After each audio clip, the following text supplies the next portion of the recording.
Welcome back, Last Quest Barbecue Show. Thanks for everybody for subscribing. My subscribers continue to grow. Be sure to follow me on Instagram and TikTok. I gotta be there, and YouTube Shorts, and on YouTube, of course. So anyway, let's get on with the show. So today we're making fish again. Ask the fellas, what have you got to make a delicious meal at the Waterfront Seafood Market? And they came up with this amazing piece of fresh Alaskan wild halibut. So just for the halibut, dad joke, it's almost Father's Day.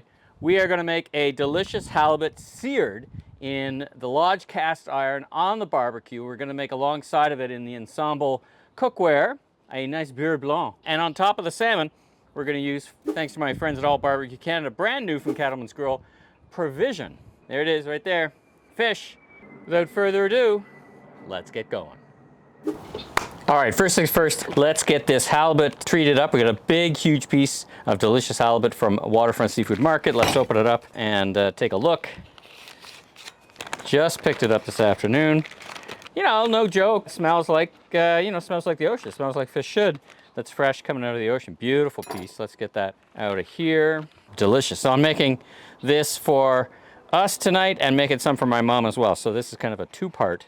Look at that. Look at that beautiful piece of halibut.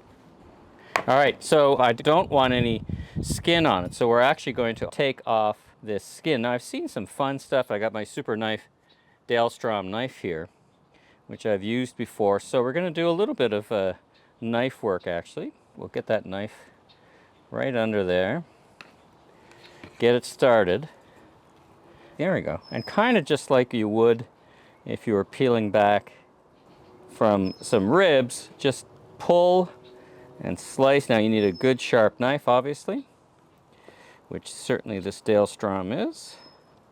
I guess I could have had the fellas do this at the store, but that's all right. I like doing this myself. I mean, I haven't done anything. I've just caught and gone shopping. So there we go. Got a little bit too much there.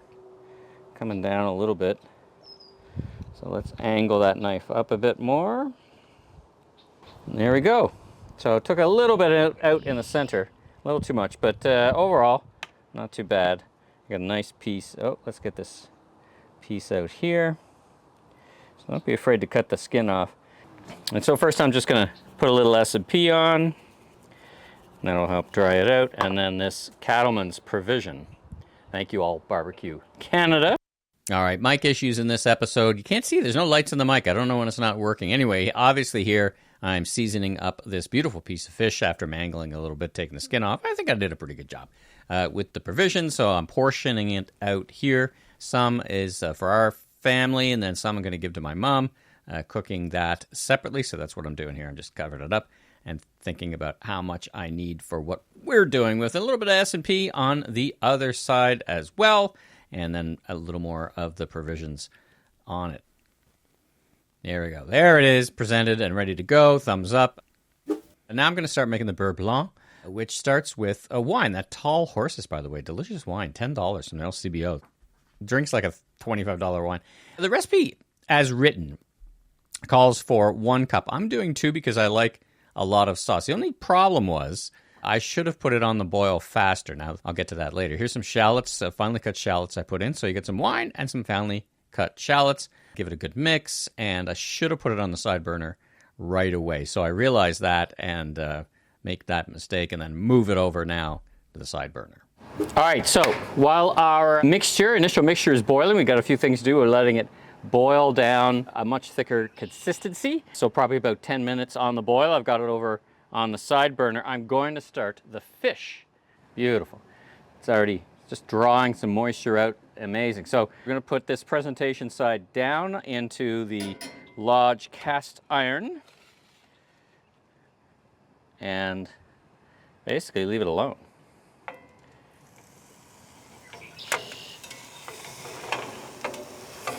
There we go. Just fits. All right. Don't forget, specialized tool, fish spatula. You've seen it in other episodes.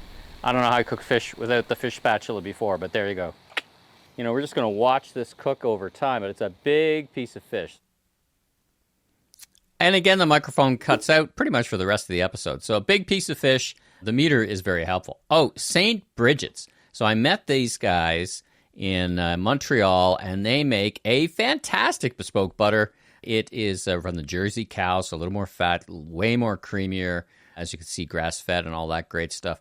So this is their unsalted. So I'm cutting it up in little cubes because what I'm going to do is add it to the sauce as opposed to one big chunk that I throw in.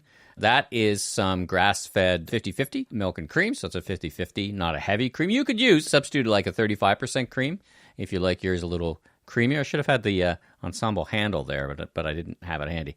Anyway, give that a shake. And what I'm doing here is I'm dropping in the butter, and I'm doing it, well, obviously not this quickly, but I'm dropping in the butter and letting it melt as we go. That's why I cut it up in the small pieces. Now, the tactical error I made was I didn't appreciate how much throttled the heat was on the sideburn. I need to get that fixed, or need to fix that, because it was really hard to bring this thing to boil. So, it needs to go to a boil, and should have been reduced probably about 30% more. All right, here I'm going to flip the fish. I am not going to win any awards, chef awards, for this fish flipping. There it is. Pretend you didn't see that.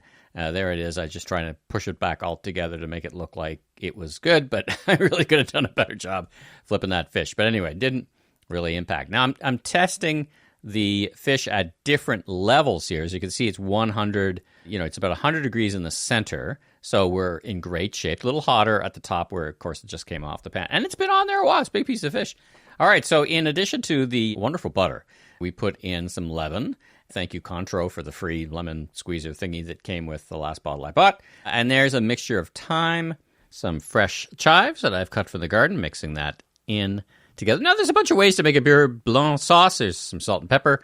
Some call for a bit of vinegar. Some call for different other ingredients. Some don't call for the thyme or the chives. So anyway, this is one of those things. This is how I make it. And it turned out a little more watery for sure, a little more runny, not watery, than I had intended. It just couldn't get the boil going outside, but I'll fix that. But anyway, reduce that so it gets a bit thicker. But the flavor is fantastic, so it doesn't change the flavor. All right, so I'm probing the fish here. Obviously, I'm probing it very often. It's a big piece of fish, and it's cooked fine. So now it's time to go. Once again here, turn all chefs, cast your eyes. This is just a horrible job of getting the fish out of the pan. But there you go. It comes apart. It is fall apart delicious. Yeah, that wasn't no James Beard Award winning for that. All right, so now we've got, that was a weird camera shot, but anyway, a little bit too much close up there on what that was. But anyway, so we got this mix with some shallot potatoes. See, this could be a bit thicker, but it was delicious. So it's a little runny. Depends on how you like your sauce, but probably could have been a bit thicker if I would have boiled it more. But it still adds tremendous flavor. You got some spicy, nice broccoli there, so I'm going to give it a taste. Here's me giving the taste. Look at that Kirkland salt there. Get out of that shot there, Kirkland salt. All right, here's giving me a taste. It was really, really good. So have this, make this fish. It's wonderful. That's me telling you that. That's also me telling you that, make the sauce a little thicker. All right.